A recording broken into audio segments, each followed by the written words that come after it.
Halo semua, selamat datang di channel saya, Kesehatan Anakku. Semoga pada pertemuan kali ini, ayah dan bunda berada dalam keadaan sehat. Orang tua sering mengeluh nyeri pada sendinya, yang kita kenal sebagai asam urat. Pertanyaannya, apakah anak bisa terkena asam urat atau gout? Yang akan kita bahas pada video kali ini, yang pertama, apa itu artritis gout atau asam urat? Yang kedua, penyebab dari gout. Yang ketiga, tips untuk mencegah gout pada anak.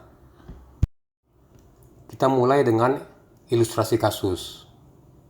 Ada seorang anak laki-laki berumur 10 tahun dengan berat badan 50 kg atau obesitas. Dia mengeluh jari tangannya bengkak dan ada benjolan. Seperti terlihat pada gambar di atas dan di bawah.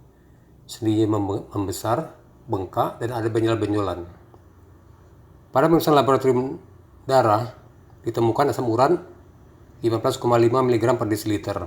Normalnya pada anak, kadar asam urat ini adalah 2,5 sampai 5,5 mg per desiliter. Berarti pada anak ini kadar asam uratnya meningkat cukup tinggi. Gout adalah salah satu bentuk radang sendi. Ini disebabkan karena adanya peningkatan kadar asam urat dalam darah. Asam urat ini akan menyebabkan bengkak, kaku, dan nyeri di sekitar sendi. Prevalensinya pada anak adalah 0,007%. Kita akan membahas mengenai pembentukan asam urat. Asam urat ini berasal dari protein, baik protein hewan maupun protein nabati. Protein ini akan dirubah menjadi purin, dan selanjutnya oleh enzim-enzim dalam tubuh akan dirubah menjadi asam urat. Asam urat ini bila jumlahnya meningkat akan menumpuk di jaringan dan sendi. Selanjutnya, kelebihan dari asam urat ini akan dibuang melalui ginjal. Bila jumlah produksi asam urat melebihi kemampuan ginjal untuk membuangnya, maka asam urat ini akan menumpuk dalam darah, sendi, dan jaringan. Gambar di bawah ini memperlihatkan gambaran dari kristal asam urat. Tidak semua anak akan mengalami asam urat atau gout. Ada faktor risiko untuk terkenanya asam urat. Yang pertama adalah faktor genetik, faktor keturunan.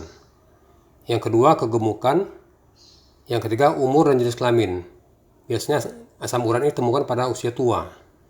Yang keempat, diet tinggi purin. Berikut ini adalah makanan yang mengandung tinggi purin.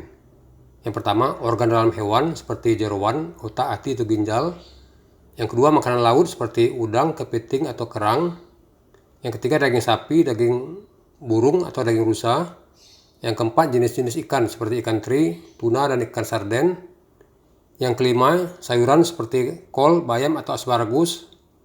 Dan keenam, buah-buahan seperti nanas, nangka, dan durian. Juga kita dilarang minum minuman bersoda, terutama yang mengandung fruktosa. Fruktosa inilah jenis gula yang selanjutnya akan dirubah menjadi purin. Makanan yang mengandung rendah purin diantaranya adalah sayuran hijau, tomat, produk susu, telur ayam, dan biji-bijian. Kita harus mengenal gejala dari gout. Terutama gejalanya adalah nyeri pada sendi, sendi kecil seperti jempol kaki, jari tangan, pergelangan tangan, dan nyeri ini terutama pada malam hari.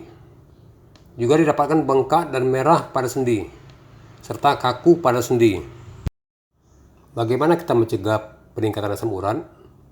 Yang paling penting adalah modifikasi gaya hidup, seperti batasi makanan yang mengandung tinggi purin, menjaga berat badan tetap ideal, banyak minum, diharapkan kristal asam uratnya bisa keluar, dan minum vitamin C. Kesimpulan dari video kali ini adalah, yang pertama, artritis gout adalah suatu peradangan sendi yang disebabkan oleh peningkatan kadar asam urat dalam darah.